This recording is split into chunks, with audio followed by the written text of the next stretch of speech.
And who would have known that it was going to be 2020? Man, we had so many hiccups.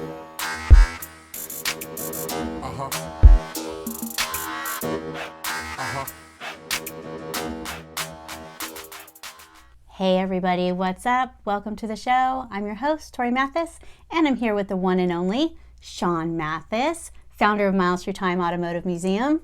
How's it going? And Sean had a really big day on this past Saturday. Tell them about your big day, Sean Mathis. It marked the official 1-year anniversary in our new location. 1 year of COVID museum.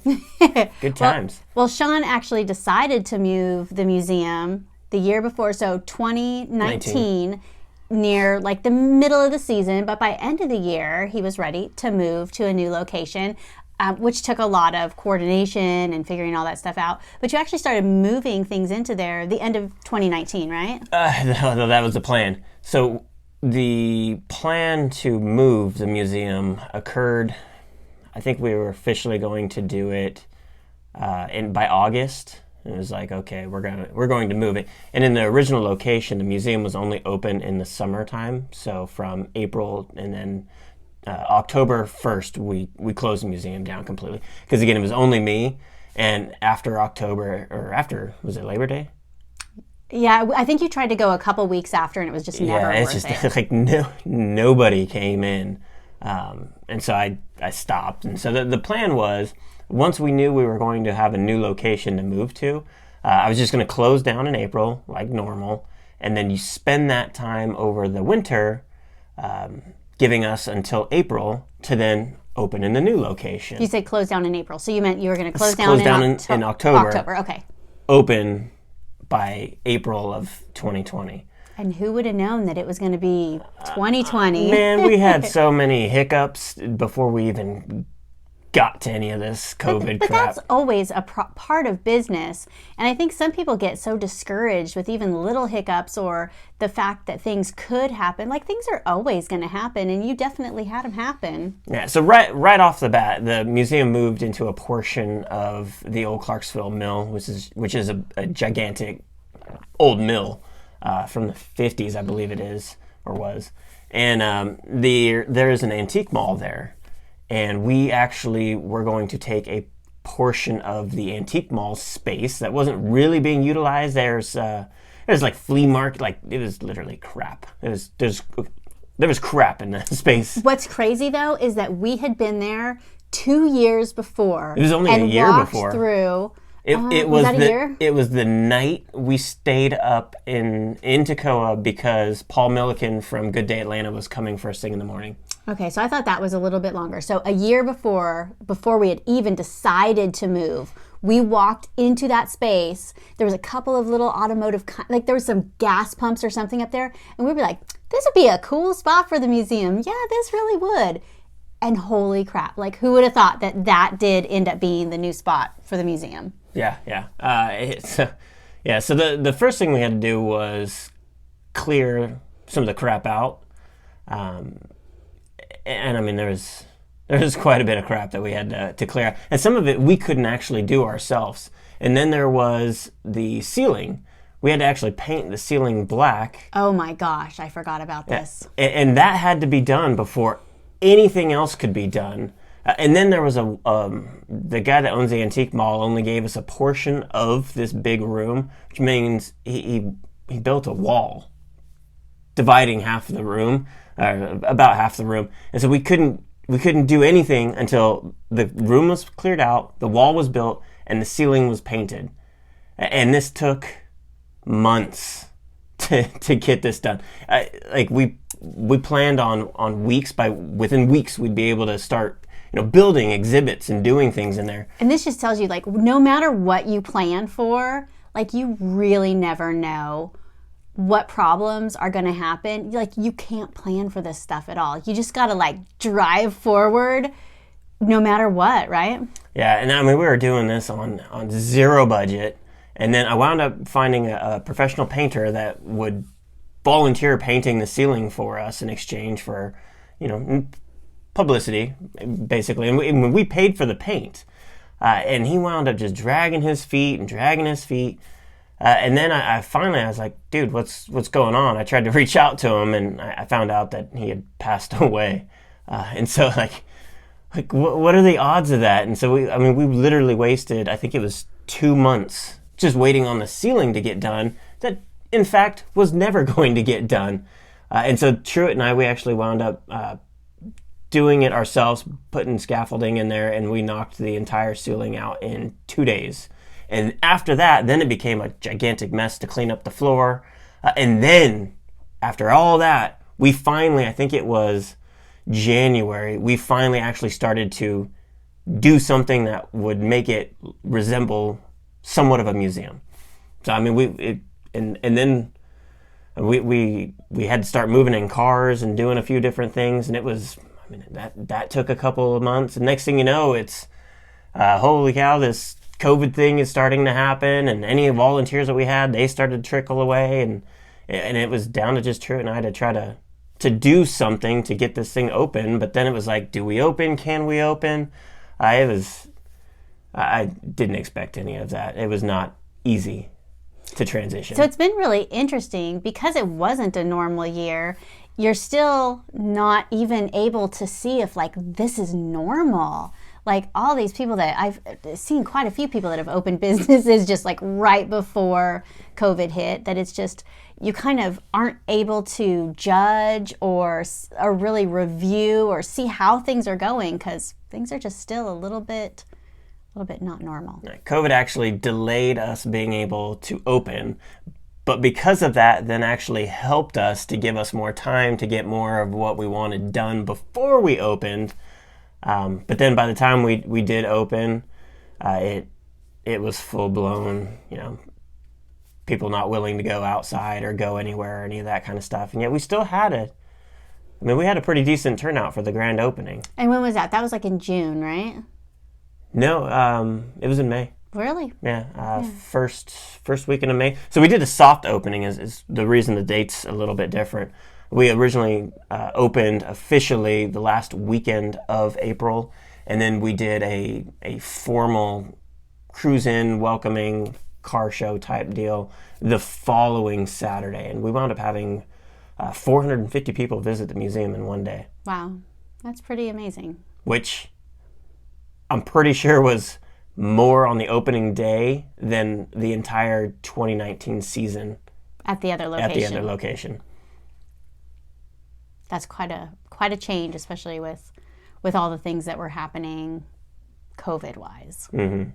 So now that you've been in there a year, you've kind of been able to get a little bit of feedback. I think that's a really great thing that every business should do, is after a little bit of time be able to step back and say, like, what's working, what's not, what kind of things could we change, could we tweak? And I know you can't really say that about the exhibits because Sean moves and changes exhibits all the time. That's part of what makes Miles Through Time special. It's part of, the entire marketing and the messaging of Miles Through Time is that it is always changing. Things are moved, exhibits come in and out, different cars coming in and out. So other than rearranging, what kind of things have you seen that kind of needed to be changed or things that you needed to tweak a bit? So right off the bat, when we started in Toccoa, we had my pop's 59 Cadillac and a couple other random cars, and that was pretty much it. We didn't even really have any signage. I think I don't remember how long it was, but eventually we wrote a little write-up on not even all the cars. No. And then we just stuck them in picture frames because like all this shit costs money, right? So we're trying to do what we can with what we have available and all that. And so one of the main things I really wanted to focus on was the museum aspect of the museum. Like I tell people, I could fill the building full of people's cars. I could just shove it full of cars. We could have, probably 75 cars in there, but you're not going to walk around them. You're not going to know anything about them other than they're in there. And that's cool for, if you just wanted to store a bunch of cars. But as far as a museum goes, I wanted you to be able to go in there and read stuff and learn something new.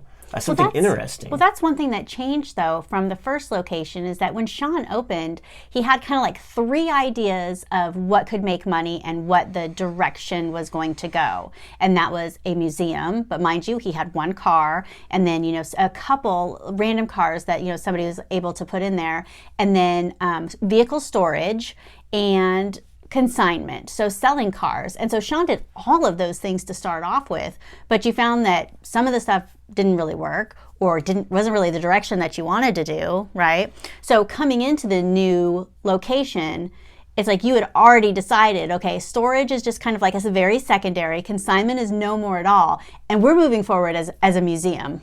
A museum 100%, right? Like that was a big change. That's like changing the whole flow of everything and processes and how people were going to react when they came in. So you actually had like a really big change going into the new location, other than just a new location. Yeah, because there was confusion on like, do we have cars for sale? Are we just a dealership? Is it a museum? I mean, I had people that were like, I'm not interested in the museum. I just want to see what you have for sale. I'm like, what are you supposed to do with that? Well, and that's hard when you're trying to charge people to come in. Right. And then if I say I got somebody that's wanting to look at a car that is for sale, and I've got to do that whole car salesman thing, but then I'm still open as a museum with visitors coming in.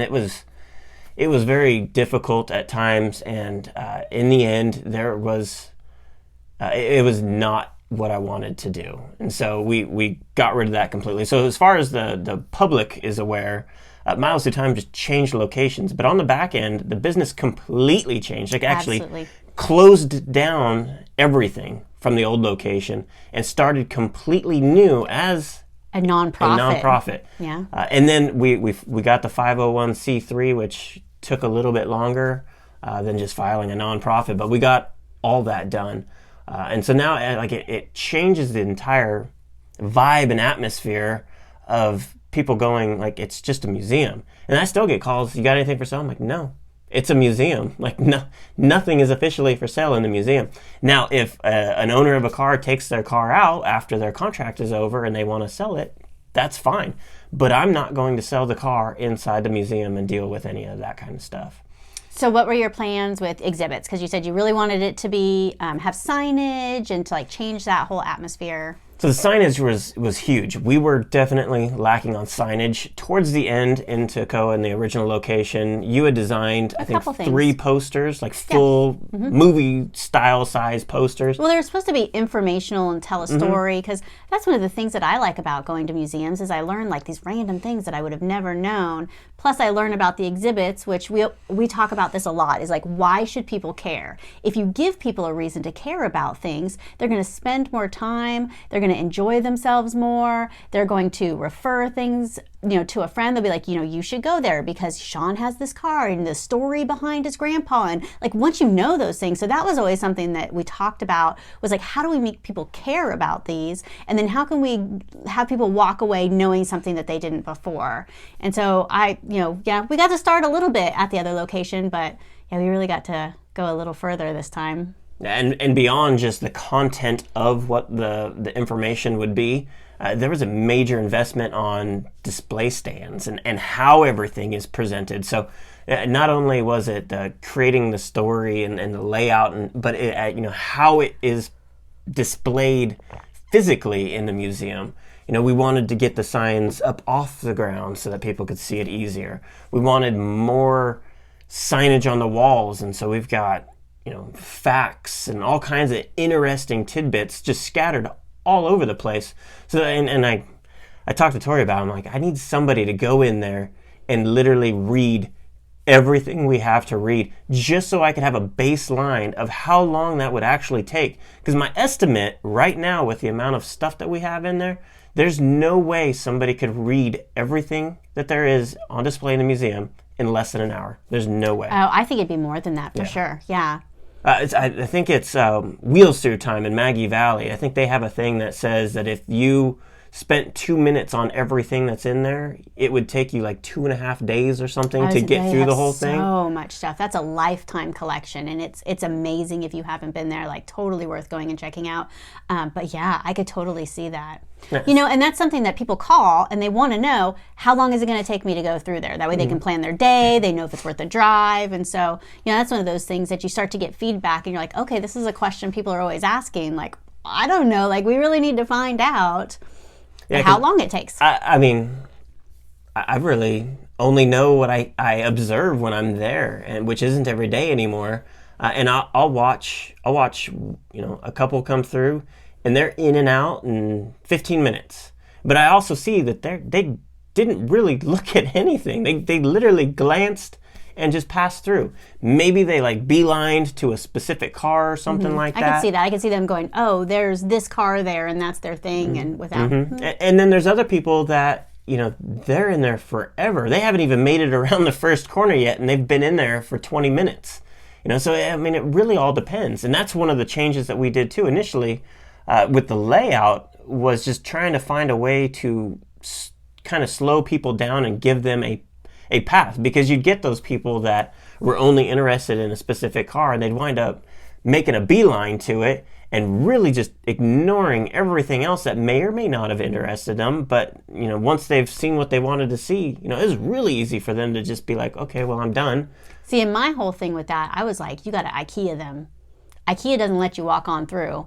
IKEA doesn't even let you walk on through once you get to like the end part. I mean, they really slow you down. They really guide you through and make you keep going, so that you're almost forced to look at every little thing and every knick-knack and every room setup. So I'm like, you got to IKEA them. Right. We have a really cool town built in there that has all kinds of neat stuff. There's a general store, there's a dry goods store, a bank, a barber shop, and a jail.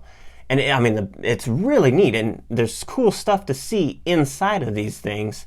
And people, like, if they would just walk right through. Because what it was you'd have the store on your right, all the storefronts, and that's your aisle. So you're walking right in front of it, butted up next to these storefronts. And on the left, you'd have some Model Ts. And so if that wasn't in your wheelhouse of interest, you just kept walking super fast until you got around the corner and saw some of the more modern cars that maybe they were interested in. And so they didn't even look in, and because what would happen, so I witnessed this firsthand. People would come through and they'd say, oh, this is great and all this. And I'd be like, well, did you see the, the general store? We had all this vintage candy in there. You know, there's like $150 worth of just old original candy on display inside this thing. And they're like, I didn't even see it. Well, yeah, because you walked in and just like ran through the whole, like you could have spent 30 minutes in that whole thing, reading everything and checking out like the stories of the Model Ts. And Truett built a old Phillips station, gas station in there, like a cottage style. There's a soda shop. Nobody would even go see any of that stuff. They would just like go around the corner. Yeah. And then Torie designed a whole sign that goes with that Phillips 66 station that, like, if you go, like, not everybody realizes what they're looking at. Like, it is a replica of the first Phillips 66 gas station. It's a relevant exhibit that if they would read it, they'd go, oh, that's what I'm looking at, Yeah. And there's all kinds of cool facts about it, because I did a whole bunch of research to make all the signage and things like that. And so even the Coca-Cola, there's like so many cool facts and things like that I found that I was able to work into it. So then you're like, oh, well, as the automobile is coming through and as like people are starting to get them, like, what is that type of era like? Like, what is it like for Coke? Like, so the soda shop, what was it like during that time? And like Sean has a bank exhibit. So I found stuff about automobile financing and the start of automobile financing and what it was like and how Ford was involved in that and how much it was. And it's like if people slowed down, they'd realize that there's a theme going on there and you could learn a lot. Like if you're going to go in there and look at these cars, why not, know more about that era and why it's relevant.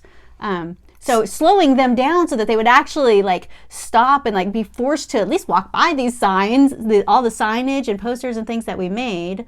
And so after you did the IKEA, how did it go? Most of the feedback was that they absolutely loved it. I mean, because what it would do is it forces them to look at one car on all sides, and then it puts them face forward into the stores. And so they're able to look straight into it, and then they can see the sign that's right there. Like the bank one is one of my favorite ones, because not a whole lot of people realize if it was up to Ford and financing, you'd get a car like you'd put layaway stuff at Walmart. That's what he wanted. You would put a vehicle on layaway. Once you paid it off, then you got it. It wasn't until General Motors is like, no. We're going to help you finance a car, which is how we all know it today. And that, I mean, to me, that's fascinating, and that goes with the bank. So, I mean, you stare right at it, and you can read that stuff and learn that, and you weave around the corner, and it kind of takes you on a journey instead of just walking through. Another thing that happened is that Sean got donated the most amazing collections, but if those weren't what people were interested in, again, they were just like jamming through them. So it's hard, like how, if you have something that is so interesting that there is a reason to care about, like how do you make people care about that kind of stuff and slow them down and make them at least give it a shot rather than like, I'm not interested in this, I don't care. And I think part of that is knowledge. Like once you know a little bit about something, then you're like, oh, well, that's really cool. And I always think about, and we've talked about this before, when we were on one of our cruises and we went to the art seminar about Peter Max. And before, when we would see Peter Max, we were like, like I've seen some of that stuff, like Beatles cover, and it's a little gaudy, and it's all these colors. But then once we went to the Peter Max seminar, we're like, ooh, like that is awesome. Like knowing the stories and knowing why, and so bringing that into the museum and figuring out how do I make people care and how do we slow people down. See, and it really is the same, because we would look at the Peter Max stuff and be like, it's from the '60s. Like I can't relate. It looks like it's from the 60s, right? And so it would be the same thing in the museum. You've got people that they're going for their generation that they're into. So some of the guys that are 80 years old, they're looking at the Model A's and they love that kind of stuff. And some of the younger, they remember their cars from when they were 16 and they were driving around, Camaros and Challengers, and like that's what they want to see. And then you got the even younger ones that are, doing nothing but watching YouTube, that they want to see the Cannonball collection, and they're into the 300ZX and the newer cars that some of those other guys, they're like, why are those even in here? Right. So, it all just, it's all automotive history, so you just got to take it all in. So I think that's what's important, though, is that it's not a Model T, it's not a Ford museum, it's not a Model T museum, right. It's not a new one. Like we're really meshing all of these things together, that it's got something for everybody, and it's super cool. Like Tesla came out, and to see these guys that are over 60 that I've like never seen them or anything, to see them that they went and test drove them, and to like open the door to that world for them so that they care. Getting Truett, who is in his 50s, getting him to care about the Cannonball cars, and now he knows about them. He's in his 60s. Yeah. Getting him to care about like the Cannonball cars and like know about that, and like now that he knows, like now it's cool, and now he's able to share that with other people now. And it's just like opening these doors. And every time you open these doors and know a little bit about something else, I don't know, your whole world changes a little bit because you care a little bit more. You have other things to base them on. Then you start to realize that, oh, that's what that person was talking about, because you know what I mean? Mm-hmm. Like it starts like this web of, I don't know, of Absolutely. Knowledge that opens up.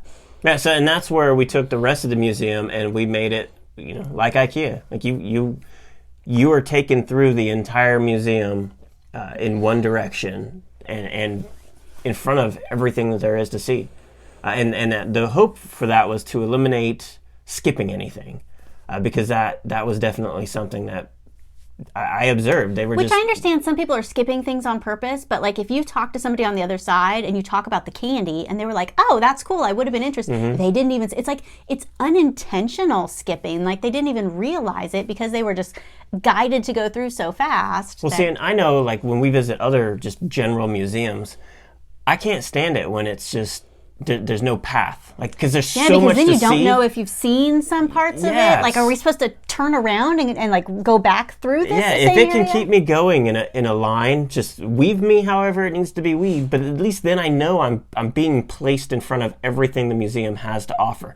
It's then up to me if I find interest in it and want to learn something more about it. But at least I was I was presented to it, and that's kind of what we wanted to make sure that we were trying to do for people, was to at least put them in front of what it is we have for them to see, and I think it's been a good thing for most people to go in there and do that. And then I wound up having an issue of people finding the exit. Mind you, how many square feet is it?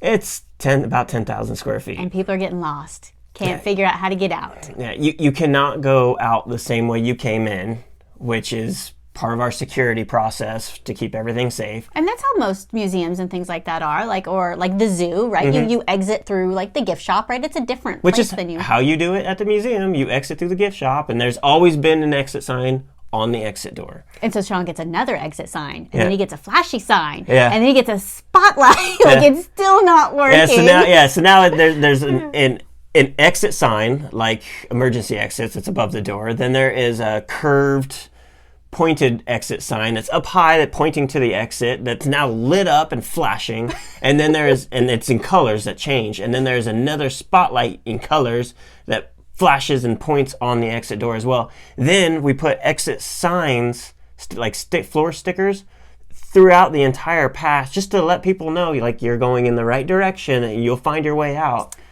And then we were at Gibbs Gardens, which is a Japanese garden that's, here outside of Atlanta. And when we go, they give us a map and all this information. And I'm like, oh my gosh, Sean, I didn't even think about it. We can give them some type of guide and be like, here's a map, here's where the exit is. Here's where the entrance is, here's where the exit is. We made a whole welcome guide. It still doesn't get 100% of people. But at least it's just that another step. This wasn't working, that wasn't working. So how do we kind of adjust some things and give them another a reason to care, because now we're giving them some information and we're helping them exit. Well, and then the other thing was, initially when we did that IKEA path, I was pretty strict on it. You are going to go this way until you get out.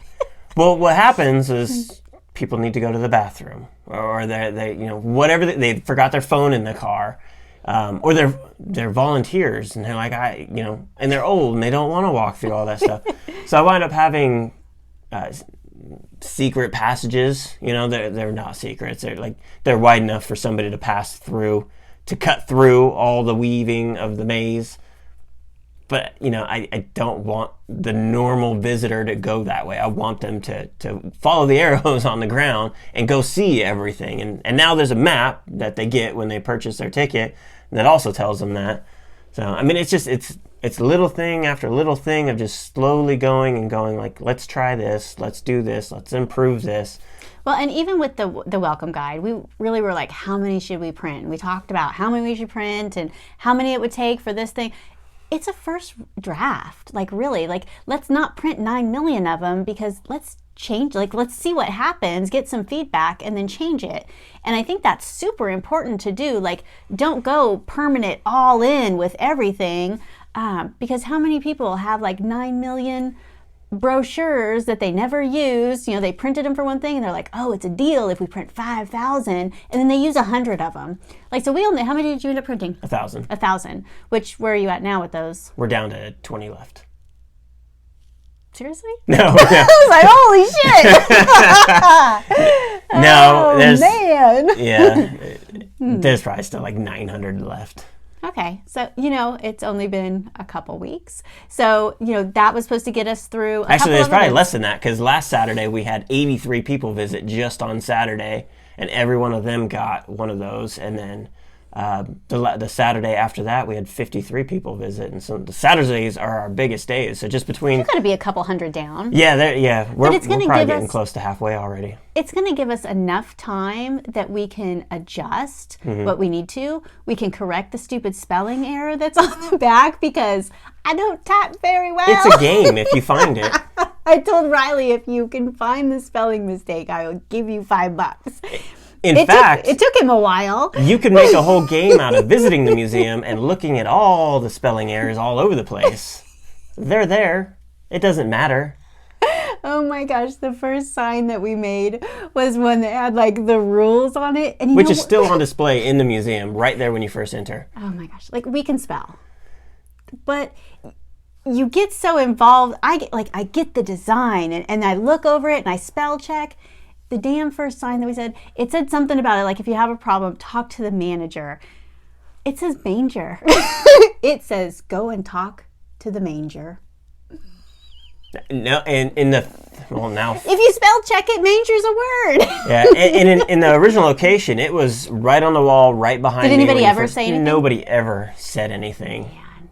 And so the stupid brochure, the welcome guide, instead of saying purchase, it says per case on the back. So, it's okay, but we only printed 1,000, and so we'll end up fixing it, and that's fine. It's like totally okay that it has one little mistake in it, but that allows us to make changes, to make it a little bit better, to fix it, to tweak it, and all those things have to do it. It seems like when we go into some museums and stuff, it looks like it's been sitting there for 20 years. Like, I don't think they're doing these types of things. And I hope with anybody's business that they're making these little tweaks, because it's a little tweak here and a little tweak there, then a little tweak that ends up being like big changes over time. I don't know if people are like they want to make big changes, and so since they can't, they make no changes. You know what I mean? Yeah, and see, that to me, that's beyond, being able to meet people and trigger all these stories and all that stuff that makes, having a museum itself worth doing. It's fun from a business owner, entrepreneur standpoint to be so fluid with it. Because I literally have no experience beyond the experience I've accumulated doing this. So I'm OJTing all this. I'm on the job training the entire thing. So I only know what I know. So if somebody has an idea, Torie comes up like the welcome guide. That was literally, was it one day? You told me one day, you designed it the next day, we sent it to print, and we had it at the museum in action within a week. Within a week, yeah. Because it was like something I was like, I didn't even think of this. And Sean's like, well, we couldn't have thought about it because it wouldn't have made sense before. Yeah, it's like, it's the perfect time to actually make that happen. With the OJT thing, it's funny because I've been in business for myself for a lot longer than Sean has. And so Sean every once in a while will say like, I don't know how to do that. I'm like, do you know how many things I did? I didn't know how to do it either. I still every day. Like I come up with stuff all the time that I'm like, I don't know how to do this. Figure it out. Probably screw it up. Probably spell something wrong. Whatever. But that's the only way that you're going to learn. And so I agree, like, man, keeping things a little bit fluid, not being super rigid and structured, like, man, that is a way to go. Because that's how you're going to improve. It's kind of like we always talk about, we see people that do these major renovations to their house only right before they left. Like, what the hell were they doing this whole time? Yeah, that like, drives you could me nuts. always be, like, and these are major things. Like, did you not care while you were living there? Like, why would you only do improvements when you're going to leave it? With your business too, like you can constantly just fix, just tweak, just make these little teeny changes, a little bit better, a little bit better, a little bit better. And if it goes the wrong direction, switch it back, do something different again, try something else. You know what I thought about with the welcome guide too, that we didn't put in there? The pinstripe guy. Oh, yeah. Because we were trying to think of, we wanted to focus on a couple of things, like, again, how do you make them care? So let's pick out some exhibits, some that may not be there forever, and like, how do we make them go, oh, there's these 5 or 6 things, like, go and look for those things, and then you care about those things, and you might see some other things. And so they're... Mark Fenyo, also known as Top Hat, is a legendary pinstriper across the nation, and he is a local legend.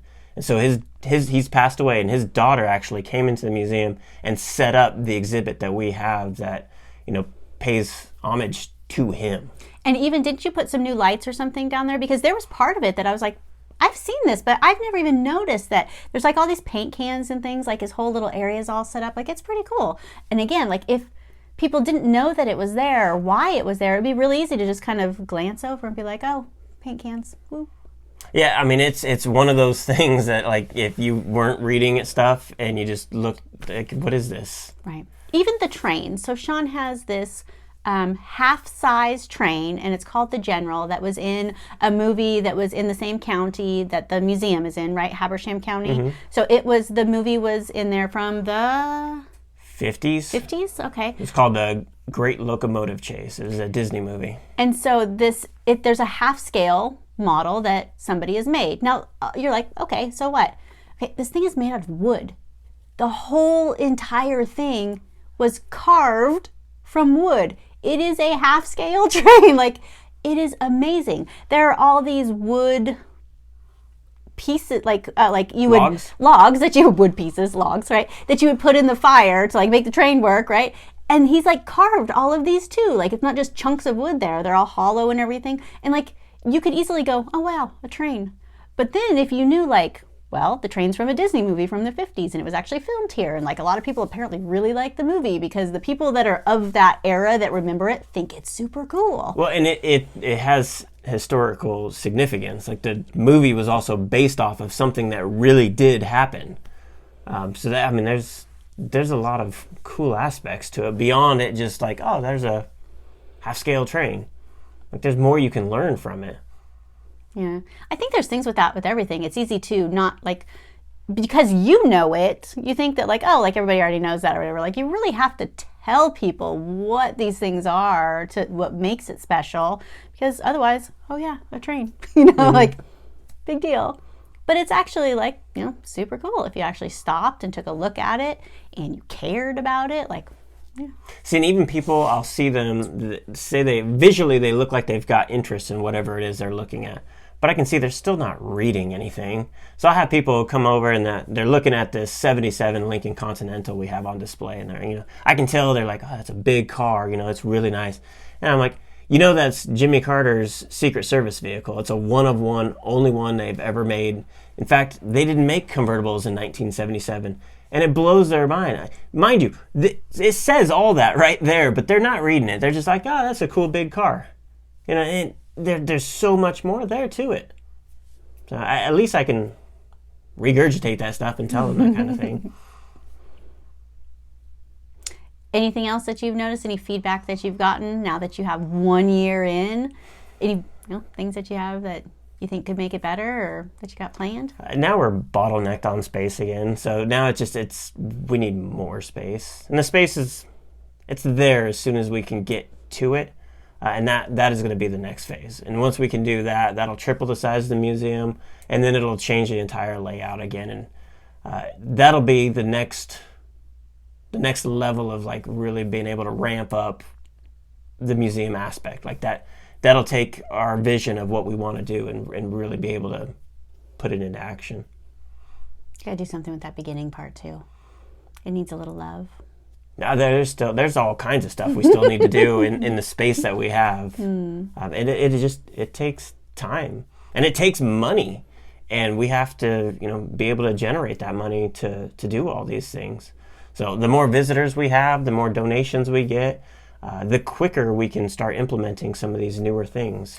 You just said too, because Sean's got a visitor book in the front. You said you just filled it out completely, right? Like, we need to get you a new one.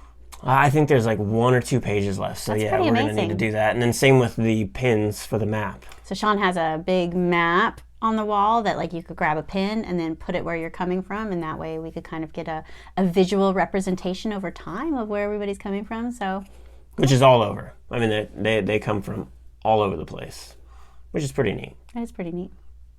Cool.